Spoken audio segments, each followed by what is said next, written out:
That Movie. Glad to have you here today. I can't wait to get into today's discussion. We are talking about Megan.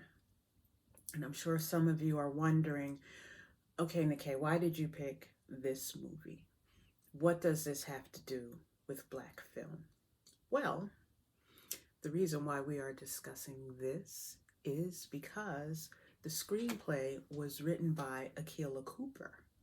And I'm sure you're going, okay, who's Akilah Cooper and what does that have to do with anything? Well, you may not be familiar with her name, but you're familiar with her work if you've watched Malevolent, if you've watched The 100, if you've watched Star Trek. She has written episodes and screenplays already. She has a nice resume. Go check her out online.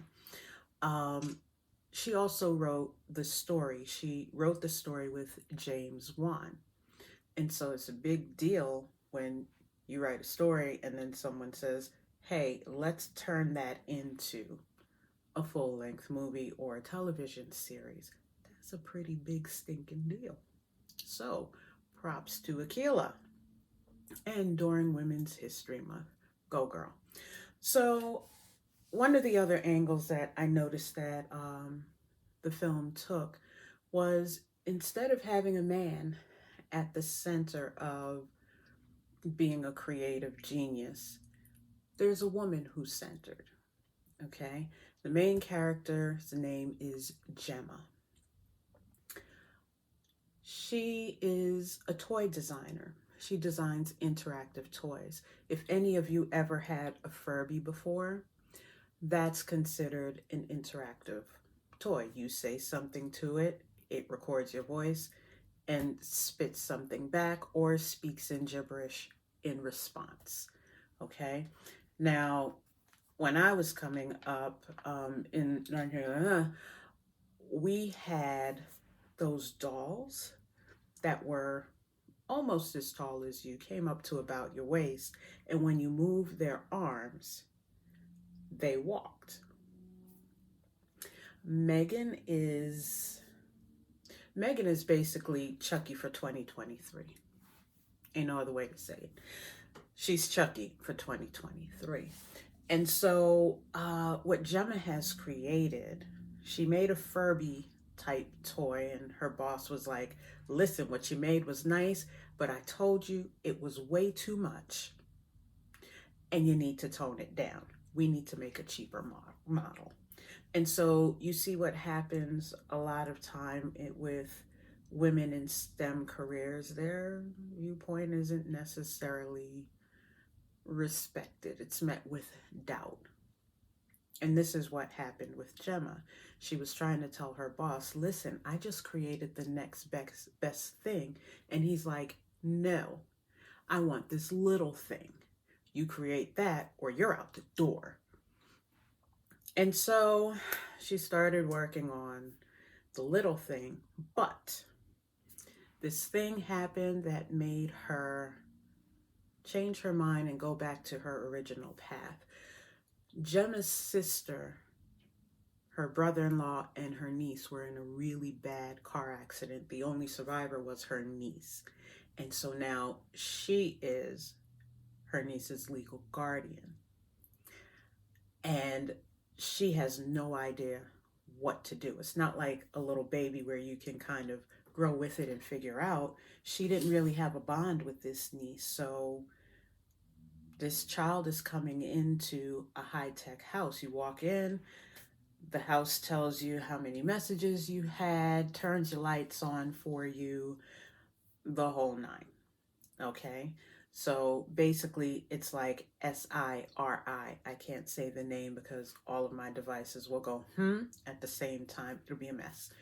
Anywho, she brings her niece into her life. And of course, the little girl is grieving. She's sad. She's depressed. She was in the same vehicle where her parents died, and her little 9-year-old self is trying to make sense of it. And her aunt doesn't know how to how to talk about it and make her comfortable. As a matter of fact, what her aunt does is she delves more into her work to distract her from her grief. It's almost like her sister didn't die, excuse me. Um, and so in the process of her talking with her niece, she made a connection with her and figured out that her niece was curious about what she did for a living and actually thought it was cool. And so she takes her into her lab and shows her M3GAN as she's working on it. First, she shows her Bruce, which was her college version of a robot. And then she points out M3GAN. And she tells her everything that M3GAN can do. And her niece says, if I had a toy like Bruce, she was pointing at Bruce, she said, if I have a toy like Bruce, I'd never want another toy again. Gemma said, that's it. I'm building M3GAN, whether my boss likes it or not, because I have all the validation I need that I'm going in the right direction. She builds the device. She brings her niece and M3GAN into the test lab. And yeah, her boss is wowed. Her boss is wowed. And so M3GAN comes home with Gemma and her niece Katie. And in the scene where they're in the lab, she has Katie pair with M3GAN. So now anything that Katie tells her to do, she'll do. And she'll also learn, because she's not just an android, she's AI as well. Artificial intelligence is how she runs. And so she's learning from Katie, so she knows how to respond to Katie better. Now, if you ever saw iRobot, I'm taking it over there. That movie spoke to some of the same things. There's a rule that the AI is not supposed to hurt, excuse me, its creator, which the creator is a human being. Okay, kind of a general statement. And so in this movie, you see that M3GAN is created to take the burden off of parents, some of the burden of child rearing. And that's what she actually lets occur. Talking about Gemma, that's what she lets happen. She doesn't know how to be a parent. And so M3GAN is there to keep Katie distracted, and she does a really good job. So much so that as M3GAN learns her environment, she learns how Gemma moves, she learns how Katie moves. M3GAN takes over. Can't say much more than that, but M3GAN takes over. And it results in M3GAN having pretty nice body count. She could get some tattoos of teardrops on her cheek if she so desired. But anyway, a lot happens in this film, and it raises the question of how much of our life is dependent on technology. And it questions, I think it questions, where do we draw the line? I mean, yeah, you can have your Google Home and you can have your SIRI, and yeah, you know, if you need to know the weather, if you have it connected to stuff in your house, you can tell it to turn the lights on and off, holler out what song you want to hear, ask it, what's the hypotenuse of an isosceles triangle, and it will tell you, because it'll go out to the web and find that information. Already, a lot of people for years now have been questioning, okay, when I'm on an app, how does it know to pop up this particular advertisement? I was just talking about that 3 minutes ago, and I've never seen it before.